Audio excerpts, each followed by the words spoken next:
Good morning students. आज हम आपके सामने पशुपालन का जो चैप्टर हमने स्टार्ट किया था, पशुओं के सामान्य रोग फर्स्ट, ठीक है, अध्याय नंबर 5, ठीक है। तो उसमें ही जो अगला कंटेंट है उसको लेके आए कि भाई आपके सामने दिख रहा होगा, संक्रामक तथा छूत वाले रोगों के फैलने के कारण तथा ढंग। मतलब किन कारणों से ये फैलता है, किस तरीके से फैलता है, इसके रोकथाम के क्या कारण है, इसके बचाव के क्या कारण है, इस चीज़ों को हम जानेंगे, ठीक है। तो कारण क्या है, ठीक है। तो संक्रामक रोग विभिन्न जीवाणुओं, वायरस तथा परजीवी से पैदा होकर एक पशु से दूसरे पशु में क्या होते हैं, पहुंचते हैं, है ना।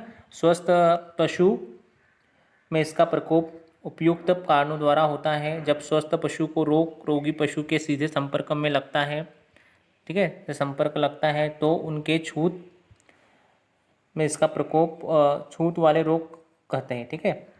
मतलब एक स्वस्थ पशु से एक रोगी पशु का हो रहा है, मिल रहा है, तो जो रोगी पशु की बीमारी होगी वो स्वस्थ पशु में हो जाएगी और इस तरीके से संक्रमण होता है, ठीक है। अब संक्रमण के लिए कौन कौन सी स्थितियां जिम्मेदार होती है, तो सबसे पहला दिया है गंदा जल व गंदा भोजन, ठीक है। गंदा अगर जल है मतलब दूषित जल है आपका वो, या फिर गंदा भोजन अगर आपका पशु खा रहा है तो वो। गंदा एवं संकीर्ण पशुशाला एवं बाड़े, ठीक है। मतलब आपके बाड़ा और आपका पशु जो शाला होती है वो अगर बहुत गंदा है तो भी संक्रमण का कारण होगा, ठीक है।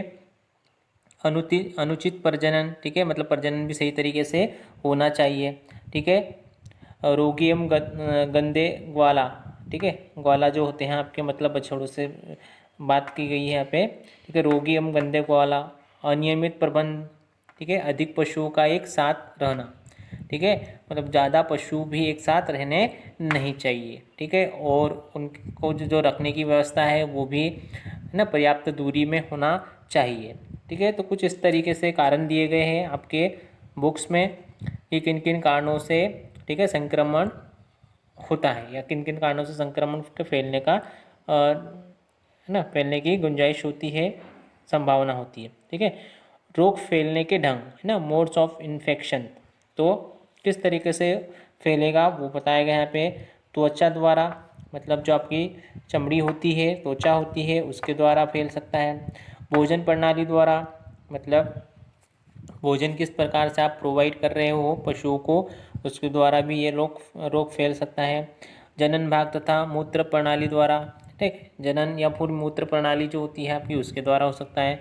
श्वसन प्रणाली द्वारा, ठीक है, अयन एवं थन द्वारा, आँखों की पलकों से, ठीक है, नाभि द्वारा, वायु द्वारा, ठीक है, मक्खी मच्छर एवं जुओं द्वारा, ठीक है, इस तरीके से बहते पानी द्वारा, रोगों के अवशेष द्वारा। तो ऐसे बहुत सारे कारण दिए हैं मोड ऑफ इन्फेक्शंस के, है ना, मतलब रोग फैलने के ढंग, है ना, कौन कौन से या किन कारणों से रोग फैल सकता है, ठीक है। तो इस पर ऐसे ही क्वेश्चन बनते हैं, ठीक है, भी किन किन कारणों से रोग फैला है, कोई 4 या 5 कारण दीजिए, ठीक है, या रोग फैलने के ढंग को आपको समझाना रहेगा किस तरीके से, तो 3 या 4 तरीके से आपको एग्जाम में पूछे जाते हैं प्रश्न, ठीक है। तो इस तरीके से आप उन पर आसानी से लिख पाओगे, ठीक है। जो इंपॉर्टेंट कंटेंट होते हैं उनको अंडरलाइन करके आप अपने माइंड में फिट कर लीजिए, तो आप अपना आंसर कंप्लीट करके दे सकते हो, लिख सकते हो।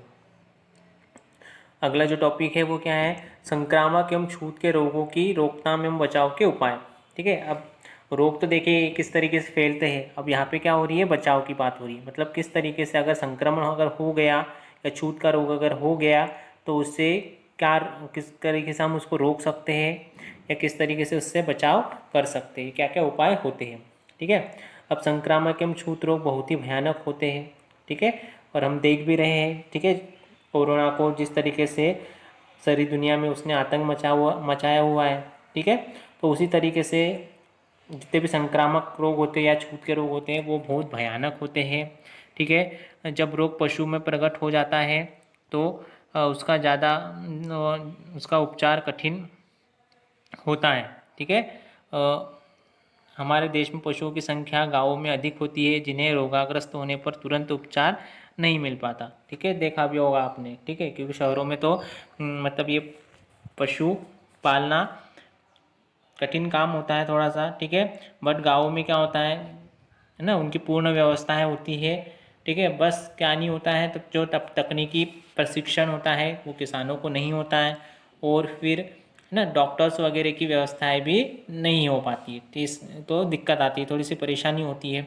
ठीक है, उसके बाद में इसका दिया है पशुओं के को रोग से बचाने के लिए निम्नलिखित कार्य करने चाहिए। तो पशुओं को रोग से बचाने के लिए कौन कौन से कार्य करने चाहिए, ऐसा क्वेश्चन बनता है। ठीक है, क्वेश्चन क्या बनता है कि पशुओं को ना रोग से बचाने के लिए क्या क्या उपाय किए जा सकते हैं, या कोई 4 या 5 कारण आप बताइए। ठीक है, ऐसा क्वेश्चन पूछा जाता है। तो यहाँ पे सबसे पहले पशु का पृथकीकरण है ना, मतलब आइसोलेशंस ऑफ एनिमल्स। ठीक है, पशु का पृथकीकरण है ना, आइसोलेशंस। ठीक है, तो आइसोलेशंस ऑफ एनिमल्स मतलब संक्रामक एवं छूत के रोग का थोड़ा सा भी संदेह होने पर पशुओं को 3 वर्गों में बांट देना चाहिए।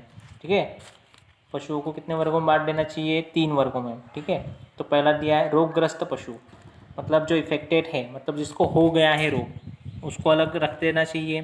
फिर संदेह युक्त है ना, सस्पेक्टेड है ना, सस्पेक्टेड मतलब जिस पर संदेह है कि भाई इसको है ना 2 या 3 सिम्टम्स आपको अगर दिख रहे हैं तो उसको भी आप अलग कर सकते हो।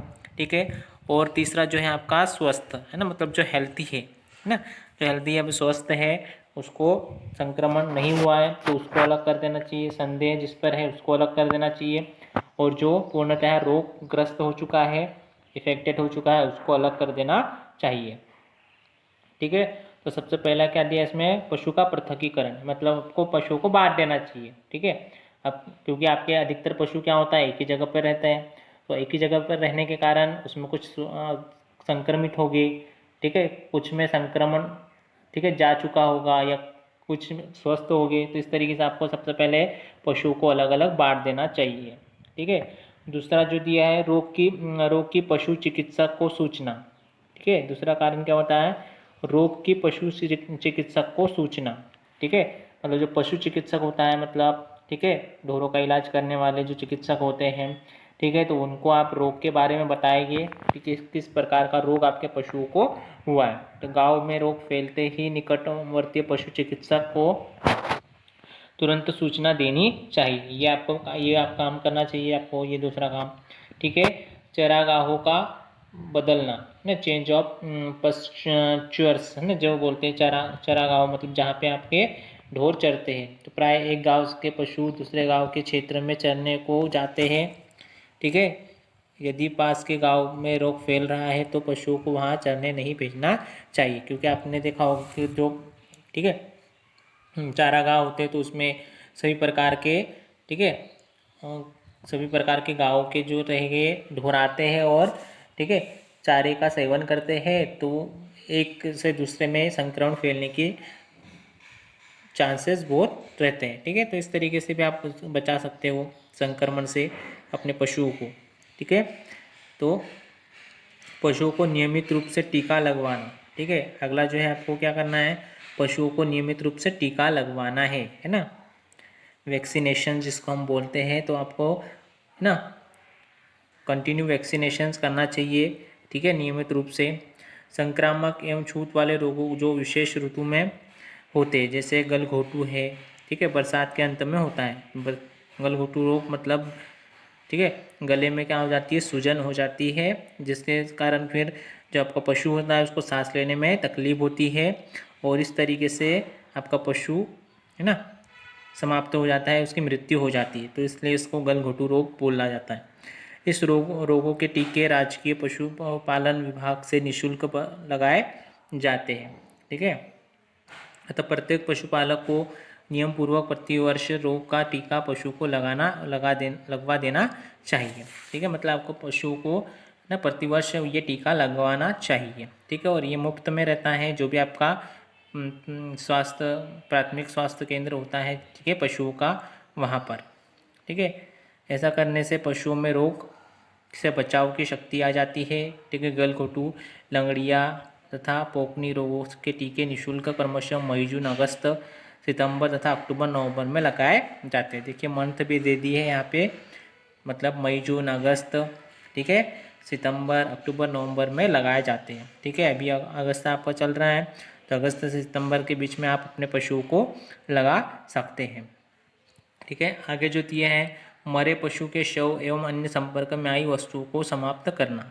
ठीक है, मरे पशु जो होते हैं तो उनके शव को भी नष्ट करना चाहिए और अन्य संपर्क में आई वस्तुओं को समाप्त करना चाहिए। ठीक है, जो भी संपर्क में आई हो, ठीक है, जो इफेक्टेड पशु है आपका, ठीक है, जिसको संक्रमण हो चुका है, तो उसके संक्रमण में क्या क्या चीज़ें आई है, ठीक है, उसको पूर्ण तरीके से क्या करना चाहिए, नष्ट कर देना चाहिए। ठीक है, तो इस तरीके से इस वीडियो में मैंने आपको बताया कि किस तरीके से संक्रामक रोग होता है, उसके फैलने के क्या क्या कारण होते हैं, क्या ढंग होते हैं, ठीक है, उससे बचाव और रोकथाम किस तरीके से की जा सकती है। ठीक है, अगले वीडियो में मैं अगले प्रश्नों को लेकर आऊँगा। ठीक है, आई होप ये एक्सप्लेनेशन आपको समझ में आया होगा। ठीक है, थैंक यू।